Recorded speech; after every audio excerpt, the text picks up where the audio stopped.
Hey, Steph. Phil Barber, Santa Rosa Press, Democrat. You're a professional athlete. You win games, you lose games, you bounce back from whatever. Is this one going to be a little harder to bounce back for than most? No, it's just one game. I know the circumstances were tough with that big of a lead at home, but it's the same mindset when you lose a game. It's 1-1. Got to go down to LA, take two. Starting on Thursday and keep moving. So I think that's something about our team that we've been able to prove and demonstrate on time after time, and our resiliency has to be there. So it is tough. It's going to sting a little bit, just understanding how precious every game is in the playoff series, for sure. Connor Letourneau, San Francisco Chronicle. Steph, in your mind, what changed after you guys took that 31-point lead midway through the third? I think mainly just our aggressiveness defensively, our togetherness defensively. Lou Williams played amazing tonight. He had a big shot after big shot, but at some point, our collective kind of mindset and energy has to be there to just make it tough on him, and get good shots on the offensive end as well. We turned the ball over a little bit too much. I hated my fourth foul. With almost 8 minutes left in the third quarter, and our whole rotation changes. A lot of little things that end up giving them confidence, and that snowball effect. And then it's just a make or miss situation in the last 6 minutes, and they made more shots than we did. So just tough for sure, considering how well we were playing up until that point. John Dickinson, 95.7 The Game. Steph, it sounds like DeMarcus is going to be out a while. That's what Steve had said. If that's the case, I mean, how much do you feel for him, given everything he's gone through, and what do you guys lose if he's going to be out for a while? No, it's tough for sure. You feel for him, considering all he's been through, like you said, this last year, and this is a big stage. The playoffs. He's been looking forward to this. So I don't know the extent of the injury at this point, but. Hope he gets back sooner than later. But just man-to-man in terms of him, again, what he's been through, it's tough for sure. There's no sugarcoating it at all. You hate seeing, that opportunity, in this big stage taken away from him like that. Steph and Killian, San Francisco Chronicle. You said that when you picked up your fourth foul that it changed the rotation. When you got back in the game, did you feel different? Did it change stuff for you, because you'd been so hot in the first half and you struggled in the fourth quarter there? It doesn't help, but I got to overcome that for sure. I mean, it's not the first time I've been in foul trouble. I had to come back, so rhythm, timing, whatever, you got to make plays.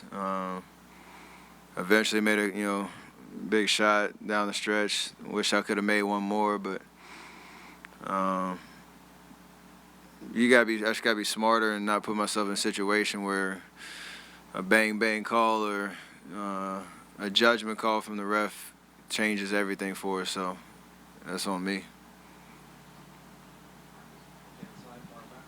Steph, Marcus Thompson with The Athletic. You guys have had some of these, these not good performances, these games where it looked like you aren't all there. Why do you think it's still happening in the playoffs? If I had the answer for it, a night like tonight wouldn't happen. But this game is tough. It's hard to win playoff games, no matter what the matchup is, no matter what the history is of the regular season. Team versus team, it's tough. And for 6.5 quarters, we played amazing.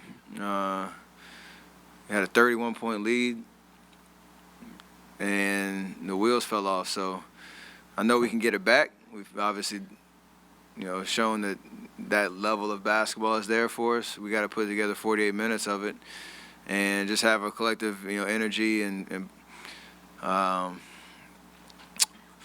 positivity around everything that we do. So again, locker room was was down as it should be because every game matters to us, and we just got to bounce back.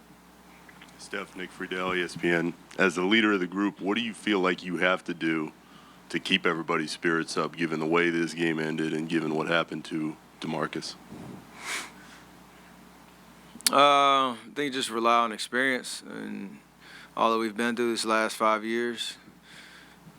And, we felt worse in the locker room before in terms of all the different playoff experiences we've had. So, again, that's the beauty of the playoffs. No matter, what happens from game to game, it resets and you have another opportunity to build momentum. So, when we go, between now and Thursday, be real honest about what went wrong in that second half.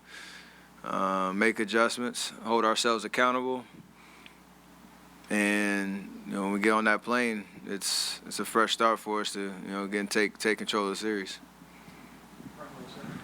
Hey, Steph, Mark Medina, Barry News Group. Regarding DeMarcus's injury and the possibility of him being out for a while, what do you guys need from the center spot with all the other guys, with Andrew and Jordan and Caban?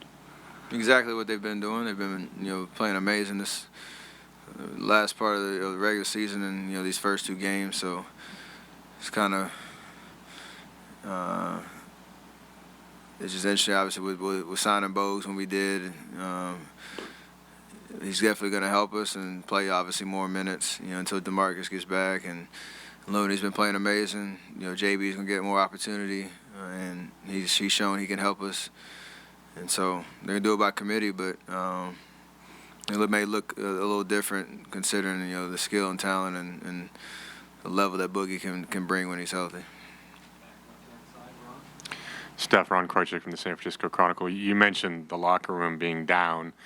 Can you characterize sort of what the huddles were like in the fourth quarter, and was it anger, frustration after the game? And this is just so uncharacteristic, unusual for you guys to be in this spot after a game like that. I mean, you're locked in, still competitive during the game, so it's not like any type of crisis situation. It's try to figure out how to win the game. But afterwards, obviously, you lose. It's a tough feeling. We're talking to each other, trying to figure out, again, how we're going to move on and use this as fuel for Game 3. But other than that, it's just the playoffs, man. Everything is heightened, and you got to really lock in on the fine details of what separates a winning team and a losing team in the playoffs, and we kind of lost sight of that, down the stretch. Marko Kolovich, Metro Networks for Barry Sports Wrap. Steph, when you picked up your fourth foul, you pretty much had to sit out that rest of that third quarter, which is not routine for you. Do you think maybe that maybe changed your momentum, your routine as far as when you're playing the third quarter and not being able to come out firing like you did in the fourth quarter, kind of iced you down maybe a little bit? Again, it's not ideal, but I know how to play and should be able to pick up right where I left off no matter what the situation is. And I missed a bunch of shots in the fourth. It happens, but I'll be smarter next game for sure.